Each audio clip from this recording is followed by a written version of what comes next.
வணக்கம் நண்பர்களே. கொத்தாக ராஜினாமா செய்யும் தாவேகா எம்எல்ஏக்கள். ஸ்டாலின் அதிர்ச்சி. தமிழக சட்டமன்ற தேர்தல் முடிவுகள் வெளியான பல நாட்கள் கடந்தும் எந்த கட்சியும் பெரும்பான்மை நிரூபிக்க முடியாததால் தமிழக அரசியலில் முன் எப்போதும் இல்லாத வகையில் ஒரு கடுமையான அதிகார போட்டி நிலவி வருது.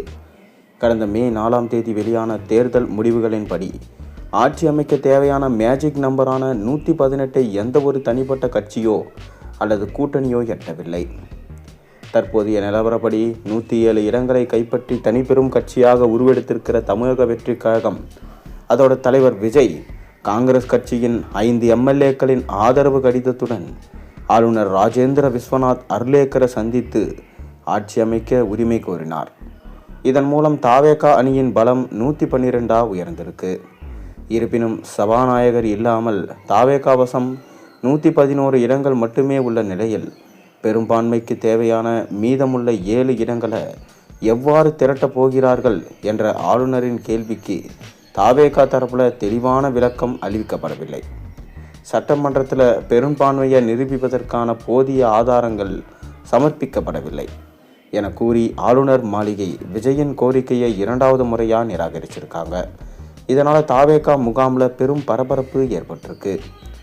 தமிழக அரசியல் வரலாற்றிலேயே கற்பனை செய்து பார்க்க முடியாத ஒரு திருப்பமாக திராவிட அரசியலின் இரு துருவங்களாக திமுக மற்றும் அதிமுக ஆகியவை தாவேகாவை ஆட்சி அமைக்க விடாமல் தடுக்க இரகசியமாக வியூகம் அமைப்பதாக தகவல்கள் வருகின்றது.